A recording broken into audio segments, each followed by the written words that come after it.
الله تعالى في موضع آخر يا أيها الذين آمنوا اتقوا الله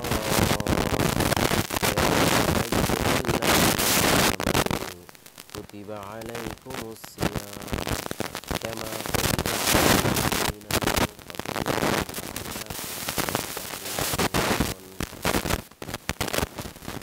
وعن ابي هريره رضي الله تعالى عنه قال رسول الله صلى الله عليه وسلم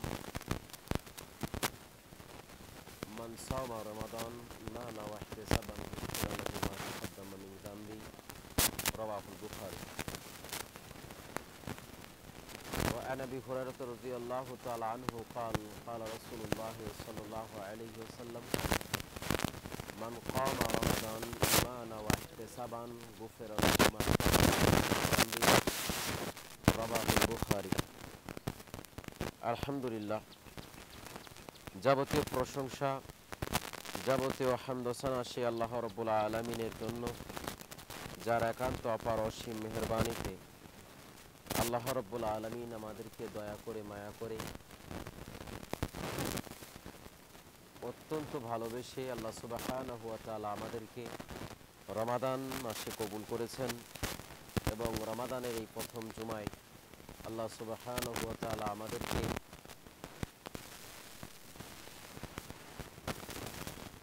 মসজিদে আসার তৌফিক এনায়েত করেছেন। এজন্য তারই বারগাহে শুকরিয়া জ্ঞাপন করি, সকলে বলি আলহামদুলিল্লাহ। অতঃপর অসংখ্য গণিত দরুদ ও সালাম ও তাসলিমাত বর্ষিত হোক বিশ্ব মানবতার মুক্তির দূত, সর্বযুগের সর্বশ্রেষ্ঠ মহামানব বিশ্বনবী মুহাম্মদ রাসূলুল্লাহ সাল্লাল্লাহু আলাইহি ওয়াসাল্লামের প্রতি, সকলে বলি সাল্লাল্লাহু আলাইহি ওয়াসাল্লাম। সম্মানিত উপস্থিতি, জুমার খুতবার সংক্ষেপ সময়ের গুরুত্বপূর্ণ আলোচনার বিষয় সিয়াম, আদর্শ সমাজ গঠনে সিয়ামের ভূমিকা। উক্ত শিরোনামে শুধুমাত্র পবিত্র কোরআন ও সহিহ হাদিসের আলোকে আপনাদের সামনে কিছু কথা বলার চেষ্টা করব ইনশাআল্লাহ। ওয়ামা তাওফিকি ইল্লা বিল্লাহ আলাইহি তাওয়াক্কালতু ওয়া ইলাইহি উনীব। রাব্বি ইশরাহ লি সাদরি ওয়া ইয়াসসির লি আমরি ওয়াহলুল উকদাতাম মিন লিসানি ইয়াফকাহু কওলি। সম্মানিত উপস্থিতি,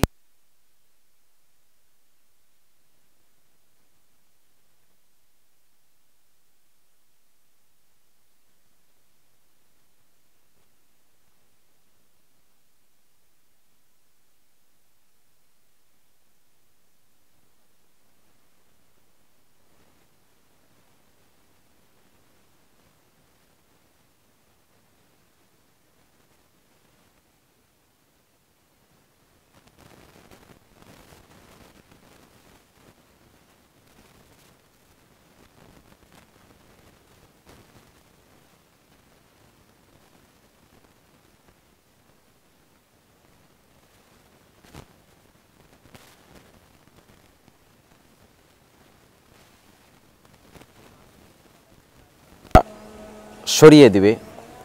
এ মাসকে যারা গুরুত্ব না দিয়ে অন্য অন্য মাসের মতো যারা শুধুমাত্র মাস মনে করে জীবনের সময়টুকু কাটিয়ে দিবে, তাদের জন্য রয়েছে দুঃসংবাদ।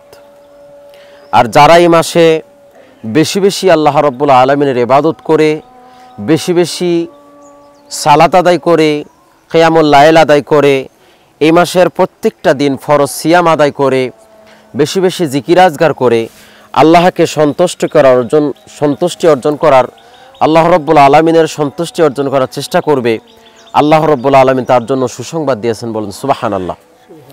সম্মানিত উপস্থিতি, রমজান মাস আমাদের জন্য একটি মাইল ফলক, একটি বিশাল বড় একটি আমাদের জন্য সুযোগ, অপরচুনিটি। এই সুযোগকে যদি আমরা হেলাই খেলাই সরিয়ে দিই, হটিয়ে দিই, তাহলে এর চাইতে বড় দুর্ভাগ্য, এর চাইতে বড় অকর্মণ্য আমার চাইতে, আপনার চাইতে আর কেউ হবে না। সম্মানিত উপস্থিতি, গত দিনে আমরা আলোচনা করেছিলাম রমাদান মাসে আল্লাহ তাআলার প্রস্তুতি। আল্লাহ সুবহানাহু ওয়া তাআলা বান্দাদেরকে ক্ষমা করবেন, এজন্য রমাদান মাস আসার পূর্বেই আল্লাহ সুবহানাহু ওয়া তাআলা বহু পরিকল্পনা, বহু প্রস্তুতি আল্লাহ সুবহানাহু ওয়া তাআলা নিয়ে থাকেন। একটা হাদিসের মধ্যে এসেছে, রাসূল সাল্লাল্লাহু আলাইহি ওয়াসাল্লাম বলেছেন, যদিও হাদিসটি যঈফ, রাসূল সাল্লাল্লাহু আলাইহি ওয়াসাল্লাম বলছেন যে প্রত্যেক দিন আল্লাহ সুবহানাহু ওয়া তাআলা লক্ষ লক্ষ ফেরেশতা দিয়ে জান্নাতকে সাজাতে থাকেন। জান্নাত এমনিতেই সুন্দর, এরপরও আরো সুন্দর করে সাজাতে থাকেন। কেন? আমার কিছু বান্দা দুনিয়ার বুকে কষ্ট করছে, তারা সিয়াম পালন করছে, তারা সালাত আদায় করছে জান্নাত পাওয়ার জন্য, তাদের জান্নাতগুলিকে আরো সুসজ্জিত করার জন্য, সাজানোর জন্য লক্ষ লক্ষ ফেরেশতা আল্লাহ তাআলা প্রত্যেক দিন জান্নাতের মধ্যে নিযুক্ত করেন। বলেন সুবহানাল্লাহ। এত বড় প্রস্তুতি আল্লাহ নিচ্ছেন, যিনি মহান রব, যিনি মহান মালিক, অথচ আমি আপনি জান্নাত পাওয়ার জন্য কোনো রকম প্রস্তুতি আমি আপনি গ্রহণ করিনি। আমার আপনার কপালে এত পোড়া, এত জঘন্য যে আমি আপনি সময়টুকু পাই না যে কখন কোন সালাত আদায় করব, সিয়াম পালন করব। আমি আপনি দুনিয়াবী জীবন নিয়ে ব্যস্ত। সম্মানিত উপস্থিতি, আল্লাহ রাসূল সাল্লাল্লাহু আলাইহি ওয়াসাল্লামের যে মেম্বার আমি দাঁড়িয়ে আছি, একদিন মেম্বারে উঠছেন, তিনি 3 বার উঠছেন আর বলছেন আল্লাহুম্মা আমিন। 3 বার উঠলেন আর বললেন আল্লাহুম্মা আমিন। তৃতীয় ধাপে উঠলেন, বললেন আল্লাহুম্মা আমিন। এরপর আবার নেমে এসে তিনি মেম্বারে বসে পড়লেন। সাহাবায়ে কেরাম জিজ্ঞাসা করছেন, আল্লাহ রাসূল বুঝলাম না কিছু, আপনি প্রথম এরকম কোনোদিন আমরা করতে দেখিনি। আপনি যখন প্রথম মেম্বারের প্রথম ধাপে পা দিলেন তখন বললেন আমিন, এরপরে দ্বিতীয় ধাপে পা দিলেন তখন বললেন আমিন, আর তৃতীয় ধাপে যখন পা দিলেন তখন বললেন আমিন। এরপরে আপনি আবার এসে মেম্বারে বসে গেলেন। আপনি কি করলেন বুঝলাম না, আমাদেরকে একটু বুঝিয়ে বলেন। রাসূল সাল্লাল্লাহু আলাইহি ওয়াসাল্লাম, হাদিস সহিহ বুখারী, রাসূল সাল্লাল্লাহু আলাইহি ওয়াসাল্লাম তখন বললেন, শোনো সঙ্গী সাথী, ইতিমধ্যেই জিবরিল আলাইহিস সালাতু ওয়াস সালাম আমার কাছে এসেছিলেন। জিবরিল আলাইহিস সালাতু ওয়াস সালাম এসে আমার উম্মতের জন্য 3টি দোয়া করেছেন। এই 3টি দোয়ার কারণেই আমি আমিন আমিন বলেছি। আমি যে কারণে আমিন বলেছি এই দোয়া কবুল হবেই হবে। জিবরিল আলাইহিস সালাতু ওয়াস সালাম আমার উম্মতের জন্য দোয়া করেছেন। কি দোয়া জানেন? রাসূল সাল্লাল্লাহু আলাইহি ওয়াসাল্লাম বললেন, প্রথম মেম্বারে যখন আমি উঠলাম, প্রথমে ধাপ দিলাম, তখন ফেরেশতা বলছে, জিবরিল আলাইহিস সালাতু ওয়াস সালাম বলছেন, শোনো যে আপনার উম্মতের যে সমস্ত মানুষ রমাদান মাস পেল, কিন্তু রমাদান মাসকে পাওয়ার পরেও তার গুনাহগুলি, তার পাপগুলি ক্ষমা করে নিতে পারলো না, তার পাপগুলি, তার নামটা জাহান্নামের খাতা থেকে কেটে, জাহান্নামের আমলনামা থেকে কেটে জান্নাতের খাতায় পরিপূর্ণ করতে পারলো না, নিয়ে আসতে পারলো না, ওই ব্যক্তি ধ্বংস হয়ে যাক। তখন আমি মুহাম্মদ সাল্লাল্লাহু আলাইহি সাল্লাম বলেছি আমিন, ওই ব্যক্তি ধ্বংস হয়ে যাক। বলেন নাউযুবিল্লাহ। সম্মানিত উপস্থিতি, কি বুঝলেন? ফেরেশতা এসে বলছে যে রমাদান মাস পেল, ওই কপাল পোড়া, এমন কপাল পোড়া, রমাদান মাস পেল, কিন্তু রমাদান মাস পার পরেও সে তার পাপগুলি, সে তার গুনাহগুলি ক্ষমা করে নিতে পারল না আল্লাহ রাব্বুল আলামিনের কাছ থেকে। আল্লাহ রাসূল সাল্লাল্লাহু আলাইহি ওয়াসাল্লাম বলছেন, ইদা দাখালা রমাদান, যখন রমাদান মাস আসে, ফুত্তিহাত আবওয়াবুস সামা, আল্লাহ তাআলা আসমানের দরজাগুলি খুলে দেন। ওয়া ফুত্তিহা আবওয়াবু রাহমা, আল্লাহ তাআলা রহমতের দরজাগুলি খুলে দেন। ও ফুত্তিহাত আবওয়াবুল জান্নাহ, আল্লাহ তাআলা জান্নাতের দরজাগুলি খুলে রেখে দেন। এরপরেও কেউ যদি জান্নাত পেতে না পারে, এরপরেও কেউ যদি আল্লাহর রহমত থেকে না পেতে পারে, তাহলে এর চাইতে বড় কপাল পোড়ার কি আছে বলেন? রমাদান মাস কি আর অন্য মাসে কি আমার আপনার চলাফেরা একই রকম, ঠিক কিনা বলেন? আমি আপনি আগে যেভাবে চলছিলাম, আগে যেভাবে বলছিলাম, আগে যেরকম করছিলাম, এখন ওই রকম। আমি ভাবছিলাম আজকে রমাদান মাস, অন্তত আমি আসার আগে মসজিদটি অন্তত অর্ধেক মানুষ পূর্ণ হবে। কেন?